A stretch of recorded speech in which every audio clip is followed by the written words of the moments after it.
Ahora sí, ¿cómo están? Bienvenidos. Hola Mariana, Daniel también y Rocío. Bien, chicos. em, Primero que nada que tengo que recuperar la clase pasada. Sí, les voy a estar mandando en el grupo de WhatsApp el día que la podamos recuperar. El que no se pueda conectar, no hay ningún problema, la clase va a quedar grabada, pero no me puedo perder esa clase porque ya nos queda nada, prácticamente. Bien. Seguimos con lo que es vejez, ¿se acuerdan? Bien, que como les dije la clase pasada, hay que entender, digamos, la vejez como parte del proceso evolutivo, ¿sí? Que permite caracterizar este periodo, digamos, grande de la vida y a partir de ahí empezar a pensar por ahí en patologías que van surgiendo, obviamente, y el rol nuestro como acompañante terapéutico, ¿sí? Entonces, psicogerontología es el proceso de la vejez, ¿sí? El envejecimiento, todos sabemos que por ahí conlleva una pérdida, por ejemplo, de la red social. El tema de la jubilación también lleva a lo que es la pérdida de relaciones personales, de roles laborales, y por ahí eso se enfrenta mucho a la soledad, ¿sí? Y a múltiples procesos de duelo. Bien, el duelo implica todo lo que serían reacciones físicas, emocionales, sociales, por la pérdida, a lo mejor, por ejemplo, de personas cercanas, personas significativas y demás. Pero hablando en general, tenemos todo lo que son las funciones cognitivas, lo que es el lenguaje, por ahí tienen dificultad en lo que es la nominación, la evocación por ahí de palabras, ¿sí? O se reduce lo que es la fluidez verbal.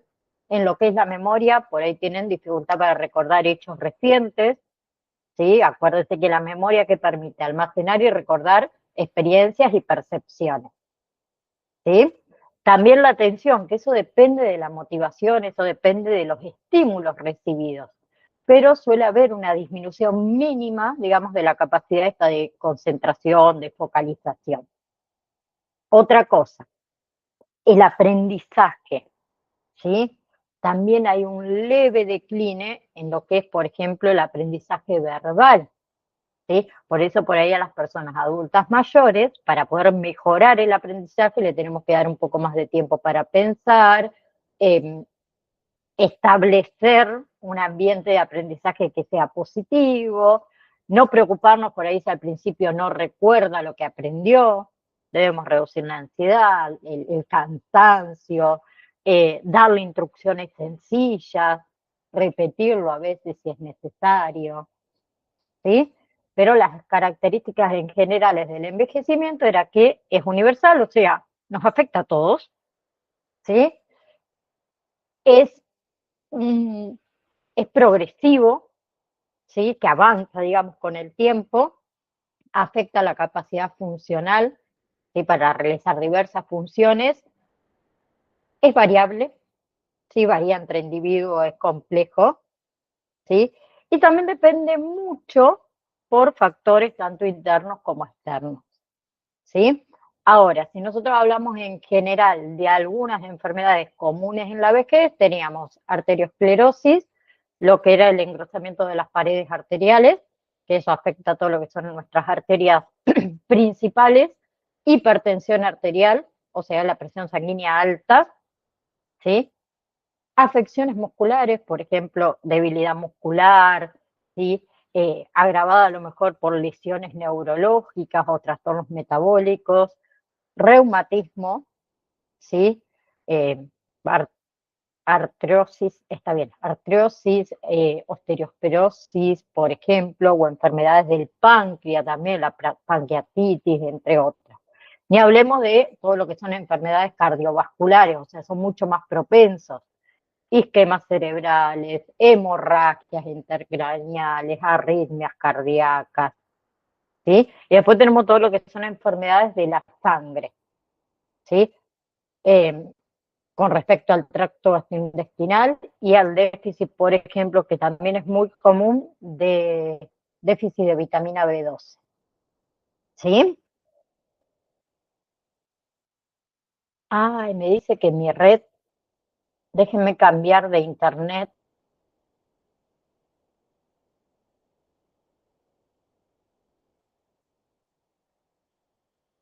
A ver ahí si lo conecto a la otra red. Ahí me parece que anda mejor. Bien.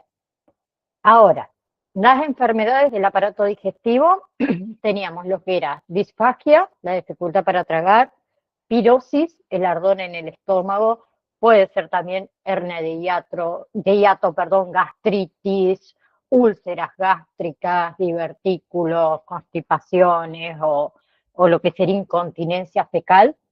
Con respecto al hígado y a las vías biliares, hay todo lo que es una reducción y una alteración de lo que es la función hepática. Puede haber ictericia o hepatitis aguda, por ejemplo, en lo que es aparato urinario, incontinencia, retención urinaria, en el aparato digestivo, bronquitis crónica, que también es bastante común, o asma bronquial. Después, enfermedades de la nutrición, hablamos de lo que es la diabetes leve, ¿sí? Esta anomalía en lo que es el metabolismo de los hidratos de carbono, son mucho más propensos a los cánceres, ¿sí? Por ejemplo, lo que sería, un segundito, ahí está, lo que sería carcinoma broncopulmonar, que es muy frecuente a partir de los 60 años, o por ejemplo el cáncer de esófago, ¿sí? Que también es bastante común entre los 50 y 65 años, mayormente en los hombres. Después todo lo que es sistema nervioso, alteraciones vasculares, demencia senil, enfermedades de Alzheimer, Parkinson y demás. ¿Sí? Ahora, se hace mayormente con las personas adultas mayores en la vejez. Primero que nada, una valoración geriátrica integral, BGI. Con esas siglas se abrevia. ¿Qué es? En realidad es un proceso diagnóstico, ¿sí? Se evalúa lo que son las capacidades y los problemas médicos, sociales, psicológicos y funcionales de los ancianos. En realidad, ¿cuál es el objetivo de hacer eso? Mantener al anciano en su domicilio el mayor tiempo posible, pero con la mejor calidad de vida. ¿Sí? Entonces, se hace en diferentes pasos esa valoración, o en partes, vamos a decirla. Primero, todo lo que es valoración social, ¿no? Se evalúa, digamos, la situación sociofamiliar, todo lo que serían también relaciones interfamiliares, sociales, ¿sí? Las condiciones de vida, la historia social, digamos, de ese geronte. Luego se hace valoración de la función física, o sea, se evalúa la autonomía, ¿sí? ¿En qué? En lo que se llama AIBD, o sea, actividades instrumentales de la vida diaria. ¿Sí? Las compras, alimentarse, vestirse, higienizarse, lo que hacemos cotidianamente, vamos a decirlo así. También se hace una valoración neuropsicológica, ¿sí? Se va a estudiar todo lo que es el nivel funcional, ¿sí? Ahí incluyen la función cognitiva, el estado emocional, la personalidad, la conducta del geronte y la valoración clínica. O sea, una historia clínica que se realiza por el equipo tratante o por el profesional. Ahí hablamos sistema digestivo, pérdida de peso reciente, por ejemplo, posibilidad, mejor dicho, de anorexia. Se hace una exploración física muy exhaustiva, se valora lo que es la piel, la audición, la boca, el equilibrio, ¿sí? Se hace una exploración de cabeza a pie, ¿sí? Peso, talla, etcétera. ¿Bien? ¿Vamos hasta ahí? Sé que por ahí voy medio rapidín. ¿Sí? Ahora, para la Organización Mundial de la Salud, el envejecimiento en sí es una consecuencia de acumulaciones. ¿De qué? De una variedad de daños tanto moleculares como celulares a lo largo del tiempo, que eso los lleva a uno a un descenso gradual de nuestras capacidades físicas y mentales, ¿sí? Y con un aumento, obviamente, del riesgo de enfermedades y finalmente la muerte, ¿sí? Desde lo que es, digamos, el punto biológico, ¿sí? Y tenemos dos tipos de envejecimiento, el normal y el patológico. El envejecimiento normal implica cambios graduales, tanto biológicos, psicológicos y sociales, que están asociados con la edad. O sea, que ocurre sí o sí con el paso del tiempo. Bien, el envejecimiento patológico se refiere a los cambios que se producen como consecuencia de enfermedades, como consecuencia de malos hábitos, que no forman parte de un envejecimiento normal. Por ejemplo, un anciano que padece de Parkinson es un envejecimiento patológico, no es un envejecimiento normal. ¿Sí? Por la enfermedad. ¿Bien? ¿Vamos? Ahora, acompañamiento en la vejez. ¿Sí? Si nosotros nos ponemos a pensar en acompañar a los ancianos, ¿qué implica? Considerar varios aspectos fundamentales. ¿Sí? Primero, el significado de la vejez, el paso del tiempo, la enfermedad, el deterioro físico, el deterioro mental, la soledad, el aislamiento y la inevitable muerte también. ¿Sí? A ver, los ancianos perciben la salud de manera diferente a los niños, a los jóvenes, a los adultos. ¿Sí? Porque ellos la ven como un predictor clave de mortalidad. Y eso puede llevar a la depresión también. ¿Sí? Entonces, ustedes, como acompañantes terapéuticos, deben ayudar a los ancianos a aceptar el paso del tiempo, a aceptar la enfermedad, a aceptar las limitaciones. ¿Sí? Es crucial, todos lo sabemos, creo, que a las personas adultas mayores hay que tratarlas con suavidad, con respeto, hay que escucharlos, hay que comprenderlos y hay que satisfacer sus necesidades básicas. ¿Sí? Hablamos de higiene, de alimentación, necesidades fisiológicas, espirituales, autoestima. ¿Sí? Llámenlo como ustedes quieran. ¿Bien? Entonces, algunos puntos claves, vamos a decir, en lo que es el acompañamiento: respetar sus tiempos, ¿sí? Todos sabemos que los movimientos de los ancianos son más lentos, ¿sí? Con respecto a la alimentación, por ejemplo, lo que podemos hacer es evaluar si, por ejemplo, le faltan piezas dentarias o hay alguna patología relacionada con la deglución, con la digestión, para tenerlo en cuenta, ¿sí? También somos un puente con la familia, nosotros actuamos como intermediario entre el anciano y la familia, ¿sí? Que a veces, lamentablemente, los desvaloriza. También el tema de las rehabilitaciones. Nosotros seguimos indicaciones médicas, estimulamos al anciano durante la rehabilitación, reforzando siempre todos sus avances, obviamente. También hay que tener en cuenta, por ejemplo, las discapacidades, por ejemplo, la sordera, que es muy común también. ¿Sí? La pérdida de audición con el tiempo disminuye. Bien.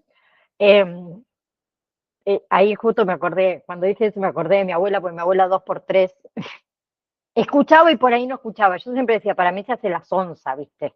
Y cuando vos le hablabas en un tono alto te decía, no me grites, no ves que yo te escucho. ¿Sí? Pero cuando le decías algo importante se hacía la pavota. Pero bueno, pasa. Después, todo lo que serían actitudes positivas, ¿sí? Nosotros siempre vamos a mostrar alegría, vamos a ser serviciales, ¿sí? Dándole siempre importancia, por ejemplo, a las manifestaciones de dolor, de fatiga, de problemas digestivos, ¿sí? No los pasemos de largo, ¿no?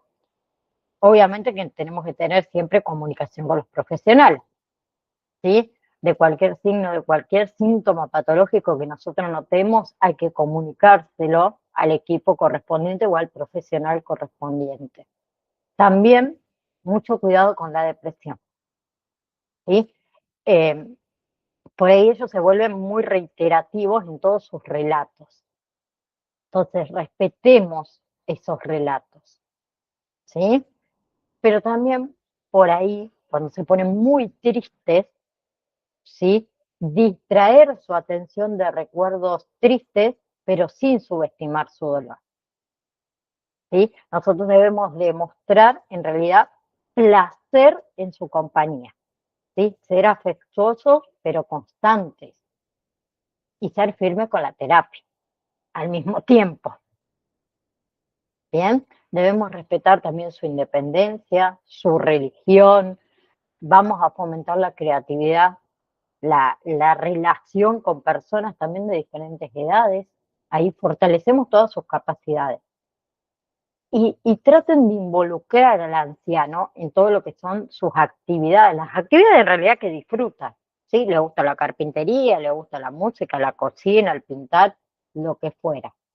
Y permítanle contar sus experiencias de vida, ese compartir experiencias, que para ellos es muy enriquecedor. ¿Sí? Ahora, un tema también importante, el suicidio en ancianos, que también es un problema de salud pública, bastante significativo. Y acá también entran ustedes en un papel crucial en lo que es la reducción del riesgo suicida. ¿Sí? Tanto en, por ejemplo, lo que es internación psiquiátrica, en el hogar de día, en instituciones geriátricas o en el domicilio mismo del paciente, ¿no? ¿Sí? El acompañante terapéutico no solo disminuye el riesgo del paciente, sino que también alivia a la familia, ¿sí? Porque muchas veces la familia no es consciente, digamos, de la gravedad de esa situación, ¿sí?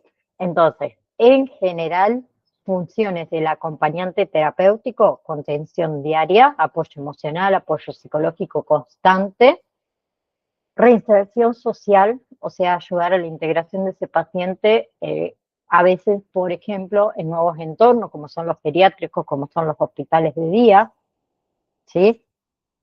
Colaborar en lo que es la reconstrucción de la identidad, esta empobrecida y rígida que se crean, ¿sí?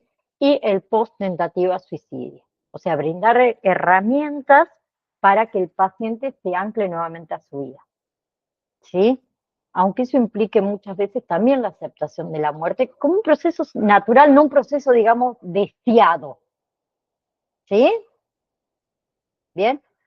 Ahora, ¿se acuerdan que yo recién les dije que teníamos dos tipos de envejecimiento normal y el patológico? ¿Sí? Nosotros nos vamos a centrar ahora en lo que es el envejecimiento normal, que implica cambios graduales, biológicos, psicológicos y sociales que, como les dije antes, está asociado a la edad. ¿Sí? Son inevitables, vamos a decirlo así. ¿Cuáles serían esos cambios en un envejecimiento normal?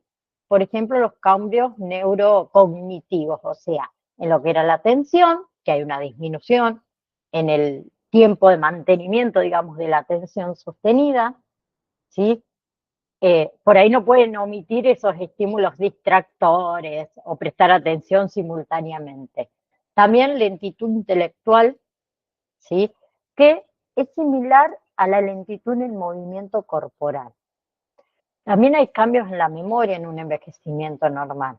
Todo lo que es memoria, por ejemplo, inmediata, esta que permite retener datos durante menos de un minuto, ¿sí? Que en un anciano sano mayormente no se altera, ¿sí? Pero, por ejemplo, en la memoria reciente hay una lentitud en la búsqueda de datos recientes, ¿sí? ¿Debido a qué? A las fallas en el procesamiento y la fijación de la información, ¿sí? También en lo que es memoria episódica remota, todo lo que serían recuerdos de expresiones, de situaciones, de hechos personales, ¿sí? En un envejecimiento normal no se ve afectado, o sea, se acuerdan desde su infancia hasta el día de la fecha. Tenemos lo que es memoria declarativa semántica, todo lo que son conceptos lingüísticos, nociones culturales adquiridas a lo largo de la vida. En un envejecimiento normal no se ve afectado, sí se ve afectado en un envejecimiento patológico, por ejemplo, los estadios avanzados del Alzheimer, ¿sí? Después está lo que es la memoria procedural, que es la capacidad para aprender procesamientos sí, implícitamente, que en un envejecimiento normal se va decayendo de a poquito, pero no es mucho. Y en la memoria de trabajo. Ahí sí, por ahí se ve una disminución en lo que es la capacidad para retener y para manipular información nueva, ¿sí? Para poder realizar una actividad. Le lleva un poco más de tiempo aprenderla, vamos a decirlo así, ¿sí? Ahora, otras funciones cognitivas en lo que es el envejecimiento normal, tenemos la orientación y el razonamiento. En lo que es orientación, ¿sí? El anciano en un envejecimiento normal no pierde la orientación en lugares conocidos, ¿sí? Bien. En lo que es el razonamiento, tampoco hay dificultad para realizar razonamientos lógicos, deductivos, resolución de problemas cotidianos, ¿sí? Sí, lo que es común en un envejecimiento normal, digamos, por ahí observar menos flexibilidad cognitiva, o sea, cierta rigidez en la forma de pensar, ¿sí? Y en la comunicación no se presentan trastornos en lo que es comprensión, en lo que es expresión de ideas, ¿sí? Por ahí sí una mínima dificultad, por ejemplo, para evocar nombres propios, ¿bien? Pero no se debería ver afectado, ¿sí? Sí, en un envejecimiento normal, obviamente por la edad, hay cambios en la motricidad, ¿sí? Em, Pérdida de agilidad, pérdida de coordinación motora, fuerza muscular, ¿sí? Que eso genera inseguridad. Entonces van a tener inseguridad en los movimientos, en la marcha. Eso va a, a, a disminuir, digamos, la capacidad de reacción ante un obstáculo, ¿no? ¿Sí? Puede haber también insuficiencias sensoriales, ¿sí? Por eso ellos también son más propensos a sufrir caídas. Eh, Temblores en las manos, puede afectar todo lo que es motricidad física, fina, ¿no? Cambios en la personalidad, ni hablemos, con el envejecimiento se vienen los cambios en la personalidad, egocentrismo, desafectividad, por ejemplo, que son aspectos de interés que se reducen en la propia persona, ¿sí? Se reducen todas sus necesidades individuales. Son muy resistentes a los cambios, se rehusan a, vamos de fiesta, salir de vacaciones, vamos a comer por ahí, ¿sí? Ellos quieren estar en su casa y nada más, tienen mucha rigidez, por ejemplo, con lo que son los horarios, los hábitos, se vuelven esquemáticos, ¿sí? Ahora, tenemos lo que es el deterioro cognitivo leve, DSL, se abrevia con esas siglas, que se encuentra en el envejecimiento normal y en el patológico. En realidad, el deterioro cognitivo leve se caracteriza por lo que sería una disminución del funcionamiento intelectual respecto al nivel previo, sin ningún otro déficit cognitivo significativo que indique demencia, por ejemplo. ¿Sí? El deterioro cognitivo leve es un estado transicional que puede evolucionar hacia Alzheimer o no. ¿Bien? Ahora, ¿cómo diagnostican un deterioro cognitivo leve? ¿Sí? Las quejas. Las quejas expresadas por la persona y obviamente corroboradas por los cuidadores, por los parientes, la gente cercana. Y hablemos que se van a hacer pruebas neuropsicológicas, ¿sí? Se va a hacer una objetivización del deterioro de esas capacidades cognitivas. También se hace observación de otras funciones cognitivas. La idea es mantener cierta modalidad en lo que es el resto de las funciones cognitivas y el desempeño normal en actividades diarias. Eso se evalúa, ¿sí? Mientras que no haya obviamente algún elemento de sospecha de demencia, se puede determinar que es un deterioro cognitivo leve, ¿sí? Hay diferentes subtipos en realidad de deterioro cognitivo leve, ¿sí? Tenemos el deterioro cognitivo leve tipo memoria o amnésico, por ejemplo, que es el más frecuente y es el que más evoluciona hacia lo que es el Alzheimer, ¿sí? Después está el tipo global, que todas las funciones cognitivas se ven afectadas en cierta medida, ¿sí? Donde acá sí la conversión es mucho más probable hacia el Alzheimer o hacia lo que es la demencia vascular, por ejemplo. Y el deterioro cognitivo leve tipo no memoria, que afecta todo lo que son funciones distintas a la memoria, por ejemplo, el lenguaje. ¿Sí? Que es, a ver, esa conversión es más probable que sea hacia lo que es la demencia vascular. ¿Sí? Ahora, envejecimiento patológico o secundario también lo pueden encontrar con ese nombre. Se debe a una enfermedad, se debe a malos hábitos, ¿sí? Que no forma parte de un envejecimiento normal, ¿sí? Por ejemplo, demencias, Alzheimer, Parkinson, cirrosis por alcoholismo, ¿sí? Cánceres, etcétera. Bien, nosotros vamos a tocar tres, que es demencia, Alzheimer y Parkinson, ¿sí? La demencia, por un lado, implica todo lo que es un deterioro cognitivo severo que va a interferir con la actividad cotidiana, ¿sí? Lo que es la demencia va acompañada de lo que es la pérdida global del intelecto y la personalidad, ¿sí? Si nosotros hablamos de demencia, implica progresión e irreversibilidad, ¿sí? Hay algunas condiciones, por ejemplo, que pueden provocar síntomas de demencia reversibles, como es, por ejemplo, una depresión severa, como es reacciones entre drogas múltiples, hipotiroidismo, la deficiencia hormonal, un aumento en la presión del cerebro, un desequilibrio en el azúcar de la sangre, la diabetes o la deficiencia de vitamina B12 o B1, ¿sí? O tumores y demás, que esas sí van a ser, pueden ser, mejor dicho, reversibles. Pero las irreversibles, que es en la que nosotros nos vamos a centrar, ¿sí? Que las más frecuentes son degenerativas primarias y las vasculares. Tenemos demencia tipo Alzheimer, ¿sí? Enfermedad de Parkinson, y también hay otra que se las voy a nombrar, que es la demencia prefrontal, ¿sí? Ahora, demencia tipo Parkinson, perdón, tipo Alzheimer primero, después vamos con Parkinson. Alzheimer primero. ¿Por qué se caracteriza? Por la incapacidad de fijar información nueva, ¿sí?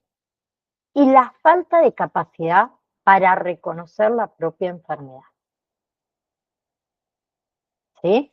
Tiene síntomas, obviamente, estados depresivos, apatía, hiperactividad desordenada, repetitiva, preguntas repetitivas, irritabilidad, eh, fuertes reacciones a ciertos acontecimientos, ¿sí? Resistencia a bañarse, problemas para comer, dificultad, por ejemplo, todo lo que son las funciones de rutina, no sé, atarse las zapatillas o usar los utensilios. Y después hay dificultades avanzadas, que ya hablamos de caminar, de vestirse, de comer, de bañarse, de la incontinencia, que ahí es cuando el Alzheimer está en una etapa avanzada, ¿sí? Ahora, hay una evolución de la demencia tipo Alzheimer, ¿sí? Tenemos todo lo que son los estadios intermedios de la evolución, que puede surgir, por ejemplo, en lo que son ideas delirantes, en lo que son alucinaciones, ¿sí? En lo que es temática, digamos, delirante, incluimos la idea de ser mal alimentado, de ser envenenado, por ejemplo, la idea de ser robado, o que le cambian de lugar los objetos personales. Ni hablemos de las ideas de ser víctimas de engaños e infidelidades, ¿sí? A medida que la enfermedad progresa, obviamente que esas dificultades cognitivas se profundizan, ¿sí? Afecta todo lo que es la memoria semántica y episódica remota. Entonces es común, por ejemplo, la pérdida de orientación espacial, ¿sí? Incluso dentro de la misma casa, ¿no? Bien, que mayormente pasa por la tardecita noche, ¿sí? Cuando la luz se va y demás, ahí sucede. Yo siempre les cuento, mi abuela padeció Alzheimer muchísimos años, más de 15 años, y cuando ella comenzó yo habré tenido 16 por ahí, y mi abuelo había pegado con la gotita la tecla de la luz del baño y del velador de su dormitorio. Yo nunca entendí el por qué mi abuelo pegaba esto, y yo dije, debe ser para que no prenda y apaguen la luz porque gasta electricidad, no sé, yo me imaginé toda una película, y un día le pregunto a mi abuelo que por qué había pegado la tecla. Claro, mi abuela se levantaba muchas veces a la noche y se desorientaba, entonces le dejaba siempre la luz prendida, ¿sí? Lo mismo para dormir, él le enchufaba el velador, ¿sí? Que era muy difícil sacar el enchufe porque estaba detrás de la cama, entonces ella como que se levantaba un poco mejor porque si no se perdía, ¿sí? Pero también hay otras funciones, hay otras pérdidas, mejor dicho, de funciones, que son las funciones corticales. Lo que es la fascia, muchas veces la pérdida, digamos, del lenguaje, que eso afecta lo que es la expresión, eso afecta lo que es la comprensión verbal, como la lectura, como la escritura, la dificultad para nombrar cosas, ¿sí? Adjetivos, verbos, todo lo que sería, digamos, la estructura del lenguaje, ¿sí? Y puede aparecer lo que sería ecolalia, que son las repeticiones de palabras que uno escucha recientemente, palilalia, que es la repetición reverentemente de una palabra, y logoclonia, que es la repetición de sílabas, ¿sí? Pero además de la fascia tenemos lo que es la praxia, ¿sí? Que es una desintegración, vamos a decir, y desorientación de los movimientos necesarios para realizar un acto, ¿sí? También tenemos agnosia, que es la pérdida de la capacidad para el reconocimiento visual, ¿sí? O a través de otros sentidos de los objetos. Y tenemos síntomas más avanzados, digamos, de la enfermedad, que es la pérdida, por ejemplo, de la capacidad de reconocer caras, ¿sí? Incluso su propia cara en el espejo, la mirada perdida, sin interés en el entorno, el descuido del arreglo personal, ¿sí? Se llevan toda la boca, que eso se llama hiporexia, ¿sí?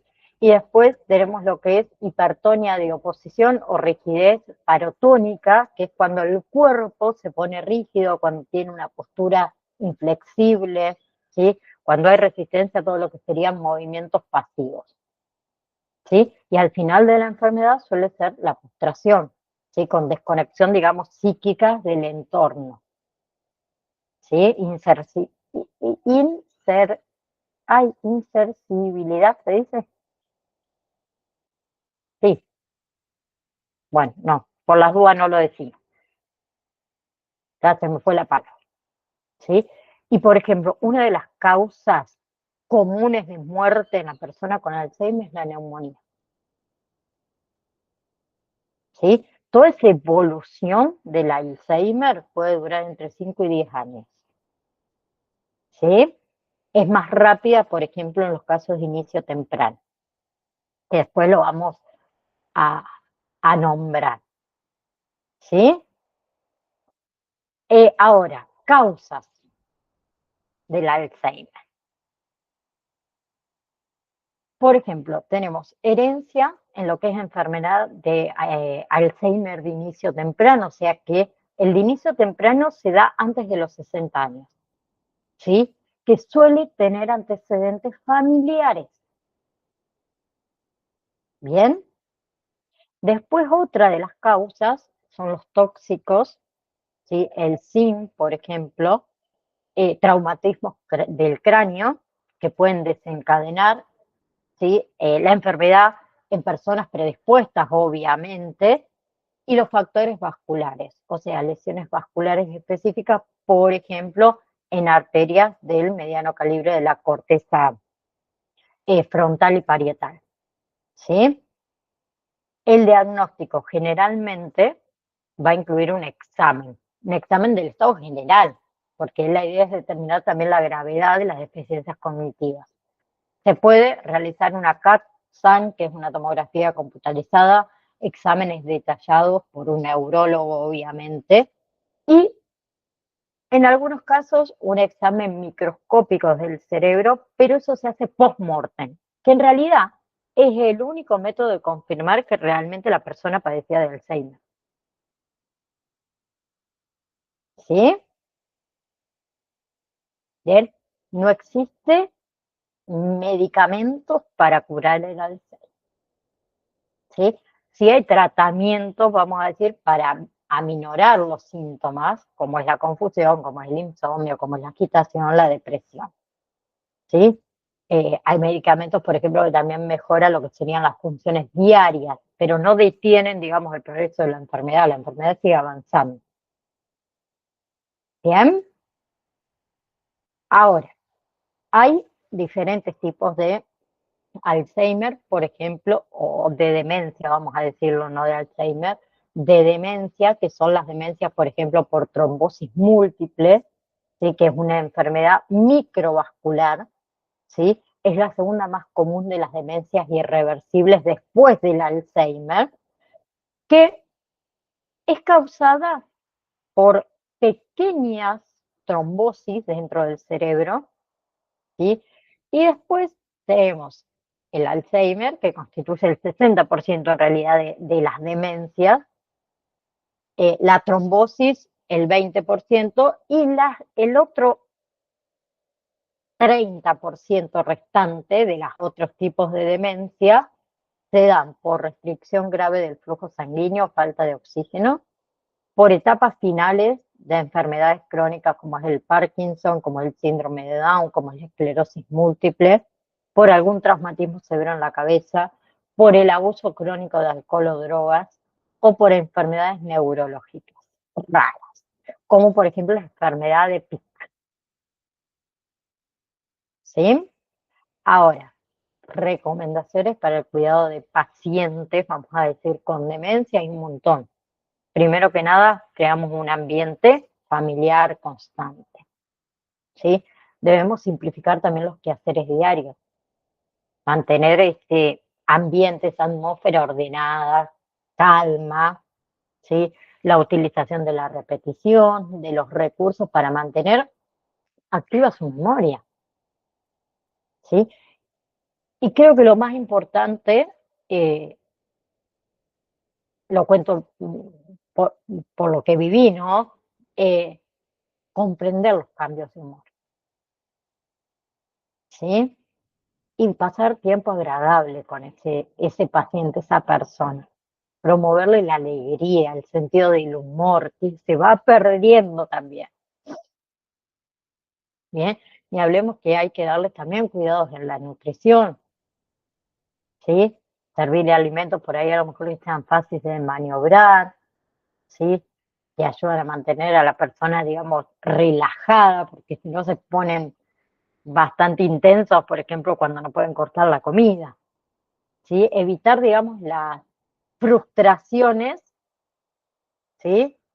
Es muy normal, por ejemplo, que se ensucien comiendo, ¿sí?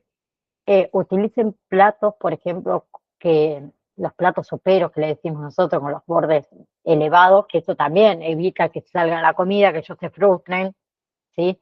Asegúrense que la bebida, que los alimentos no estén demasiado calientes, ¿bien? Em, También en lo que es el baño o los cuidados en la higiene, ¿sí? Algo lo cuento lo que hacía, por ejemplo, mi abuelo, era, bueno, a ver, Nelinda, vamos a bañarnos, ¿no? Sí le decía a mi abuela.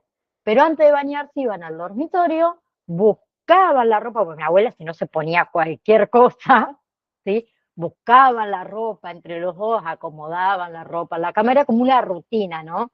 ¿Sí? Entonces mi abuela decía, bueno, ahora hay que buscar la bombacha, por ejemplo, las medias, y entre los dos iban armando, y armaban, digamos, preparaban la ropa que va a usar ese día, ¿sí? conservaba mucho la costumbre que tenía mi abuela de antes de meterse al baño, prepararse la ropa, ¿sí? Mantenía esa rutina familiar, vamos a decir. La supervisión en el baño. No dejen sola a una persona en estado de confusión en una ducha, en una bañera. ¿Sí? La abuela se cayó, se quebró las caderas. ¿Bien? ¿Sí? Y también hay que recordarle a la persona el uso del baño, ¿sí? Para hacer sus necesidades. También eso hay que recordárselo muchas veces. Los apoya, los agarra manos, apoya brazos, ¿sí? También se pueden colocar las alfombras antideslizantes. Bien, el ejercicio y la recreación. Le gusta caminar, bailar, hacer ejercicio, practicar deporte, todo lo que le gustaba también hay que seguirlo haciendo. Y la recreación también, ¿sí? Así sea programas de televisión que a ellos les gustaban, visitar a un amigo, la música, leer una revista, salir a comer, las manualidades, o sea, se me ocurren un montón de cosas, bueno, la jardinería, porque también mi abuela era mucho de la jardinería y de los solitarios, y siempre las llevamos por ese lado. Eh, el tema de la seguridad, que eso ya lo dijimos, las luces nocturnas, que eso reduce la confusión en la oscuridad, ¿sí? Mantener espacios ordenados. Bien, las barandas en las escaleras ni hablemos, ¿sí? Pero después tenemos los barrales de apoyo para poder afirmarse, las alfombras antideslizantes, ¿sí? Y vigilarlos, por ejemplo, en todo lo que son actividades peligrosas. Una persona que fuma, por ejemplo, o en los utensilios nomás de casa, ¿no? Doméstico, un cuchillo, un tenedor. Ni hablemos conducir vehículos, ¿sí? Usar algún tipo de herramienta, no sé, motorizada o el acceso a armas de fuego y demás. Eh, Mi abuelo había comprado una caja fuerte, por ejemplo, para muchas cosas, muchas cosas. Tenía hasta el machete, por ejemplo, adentro de la caja fuerte. Eh, se tiene que hacer un cambio muy grande, ¿sí? En muchos aspectos, cuando uno convive, mejor dicho, con una persona que en este caso tiene demencia tipo Alzheimer, ¿sí? Otra cosa que también por ahí se suele hacer, que estaría bueno que todos lo hagamos, es el tema de la identificación, ¿sí? Un brazalete con el nombre, con la dirección, con el número de teléfono, con la condición médica. Hemos visto un montón de casos que se han perdido, que se fueron, se van de los hogares, ¿sí? Eh, la idea es que lo puedan identificar, ¿sí? Eh, y que sepan cuál fue la causa de esa deambulación, ¿no? También tienen trastornos del sueño, ¿sí? Entonces, si nosotros hacemos, por ejemplo, realizamos todo lo que son actividades diurnas y ejercicios, eso ayuda a dormir, va a estar más cansado, ¿sí? Y en casos extremos, sí puede ser necesario, para reducir más que nada la frustración e inducir el sueño, el tema de los medicamentos, ¿sí? Pero si no, se trata de no medicarla para dormir o medicarlos para dormir. Hay que tener mucho cuidado con la depresión, ¿sí? La depresión, los síntomas, tristeza, pérdida de interés, cambios en el sueño, cambios en el apetito, pensamiento de muerte, suicidio, ¿sí? Si nosotros notamos algo de eso, se habla con el médico, se habla con el profesional, ¿sí? También el tema de la agitación, ¿sí? Nosotros debemos ayudar a reducir la agitación con rutinas calmadas, con rutinas organizadas, ¿sí? Que muchas veces esa agitación, ¿a qué se debe? A la confusión, a la enfermedad física, a la fatiga, el cansancio, al hambre,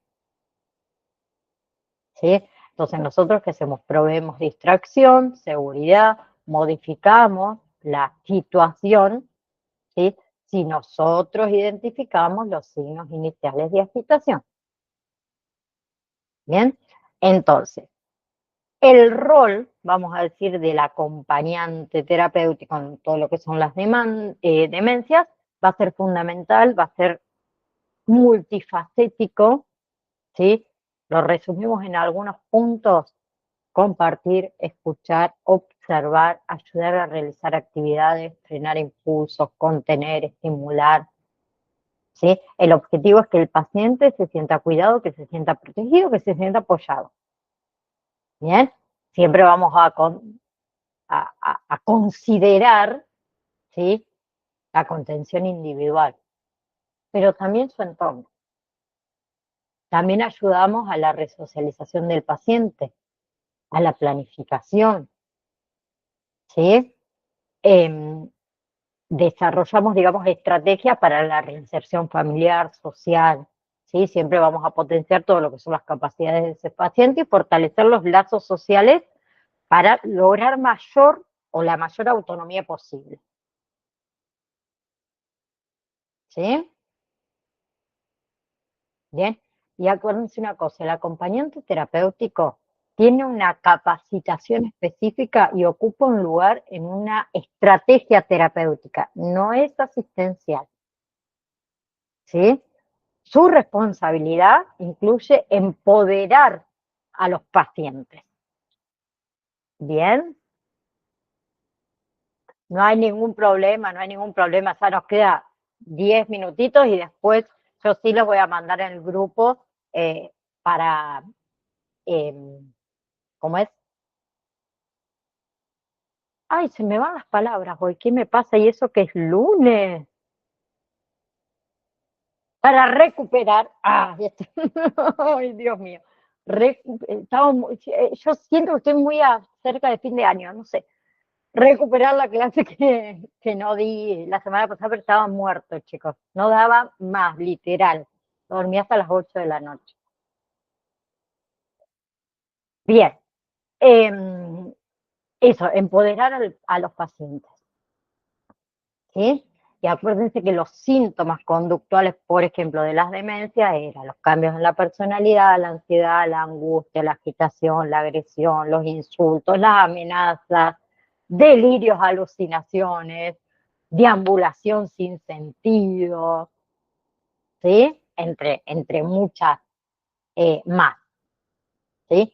Y tenemos que hacer nosotros, por ejemplo, lo que es una evaluación de la seguridad ambiental, ¿sí? Identificar factores de riesgo. Factores de riesgo dentro del hogar, ¿a qué me hago referencia? Equipos electrónicos, por ejemplo, o eléctricos, líquidos peligrosos, medicamentos, ¿sí? Y consideraciones de riesgo en actividades cotidianas: el baño, el vestirse, el deambular, el cocinar, ¿sí?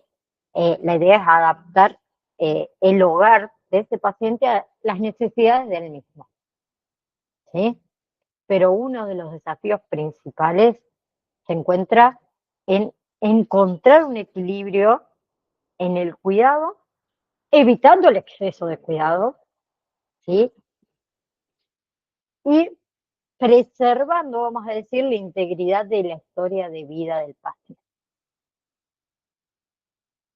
Bien, hay muchos ejercicios, por ejemplo, de rehabilitación cognitiva para demencia. Uno son los cuestionarios, muy simple, muy fácil, que complete datos personales y temporales: nombre, fecha, lugar de nacimiento, qué día de la semana, el mes, el número del día, en qué estación del año estamos, ¿sí? Después otro que se utiliza mucho es el reloj, ¿sí? El dibujo del reloj, donde deben indicar la hora actual, la hora de las comidas y demás, ¿sí? En lo que es, por ejemplo, memoria semántica, escribir vocales, nombrar capitales, no sé, categorizar objetos, vegetales, animales, describir colores, eso también está bueno. En lo que es memoria episódica, leer una historia y que responda preguntas sobre los protagonistas, sobre algún evento, ¿no?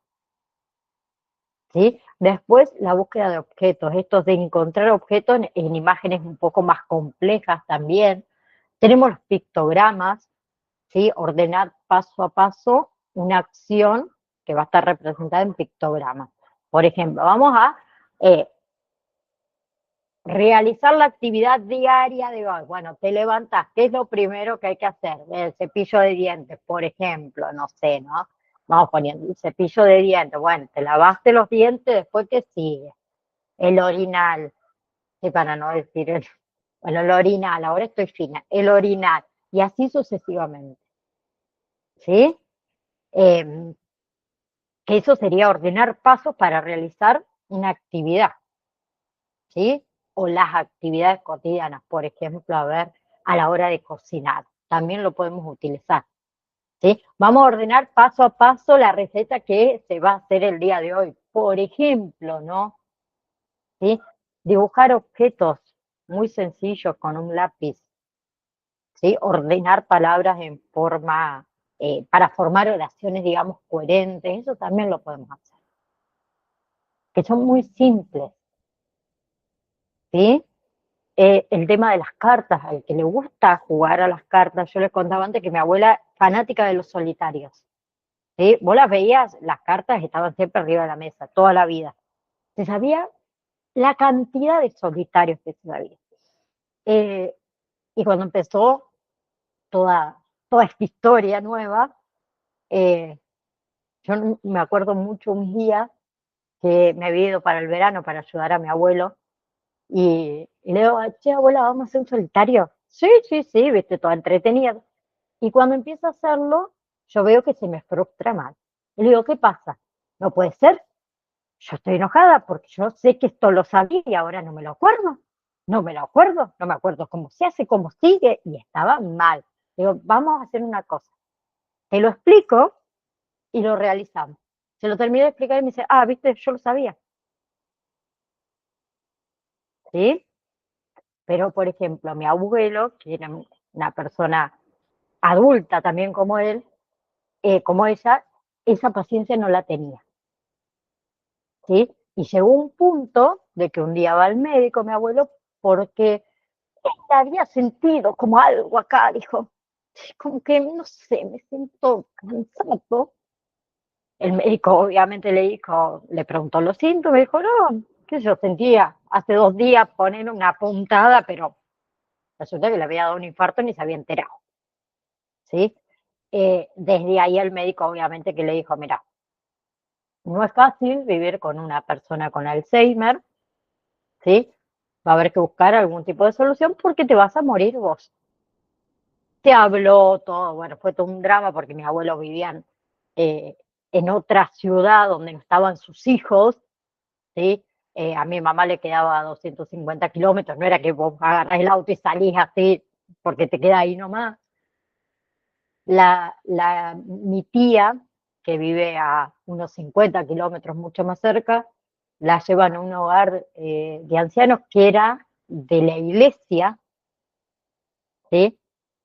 Ahí habrá estado menos de un año, porque mi primo se pone de novia justamente con una chica que trabajaba en el hogar y le empezó a contar de que a mi abuela por la noche la ataban, que le daban medicación, bueno, toda una historia que mi mamá eh, se los trajo al pueblo, a mi abuela y a mi abuelo, se los trajo para acá, para las parejas, eh, y iban a inaugurar un hogar acá, que en realidad es bien familiar, nos conocemos todos, que de hecho el hogar de ancianos se llama el hogar de Nelinda, porque fue su primera, vamos a decir, clienta, ahí vivió casi 10 años, eh, que es de una amiga de mi hermana, va, de los padres en realidad de una amiga de mi hermana, entonces en ese momento ellas eran pibas, 17, 18 años, entonces se reunían en el hogar, vamos al hogar antes de salir, por ejemplo, mi abuela se enganchaba, la pasó espectacular, realmente, pero hay que tener en cuenta que hay que cuidarse uno, porque no es fácil, no es fácil lidiar, ¿sí? Con alguien que tiene demencia.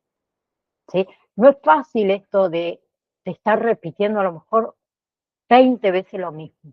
Yo entiendo que yo digo, uy, hay que tener paciencia, sí, pero no es lo mismo tener paciencia para mí con un familiar que con un extraño. Un extraño sería el paciente, ¿sí? Pero acuérdense que tarde o temprano uno se encariña con ese paciente y nos cuesta cada vez más. ¿Bien? Bien, me voy a anotar. Parkinson, la clase que viene, vamos a hablar de, bueno, me quedaría Parkinson,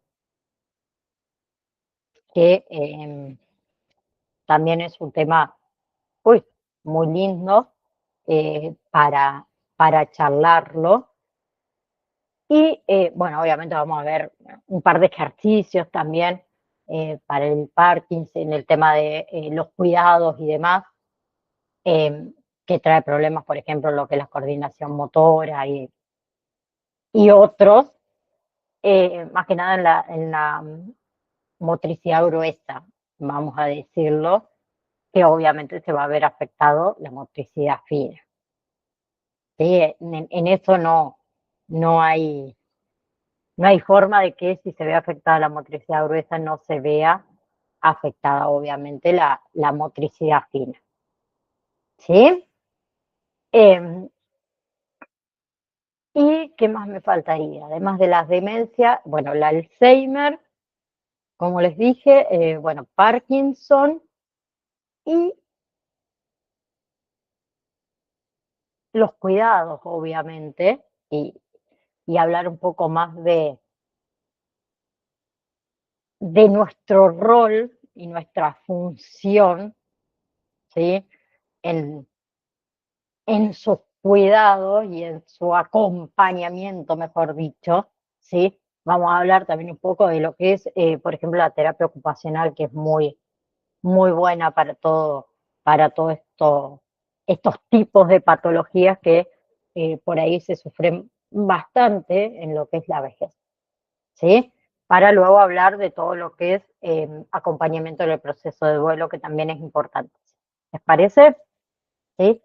Estén atentos, porfa, al grupo de WhatsApp, ¿sí? Para que puedan ver, ¿sí? Después me voy a fijar bien los horarios para poder recuperar la clase que perdimos, que es de sumamente importancia para que ustedes lleguen bien al examen final. ¿Sí?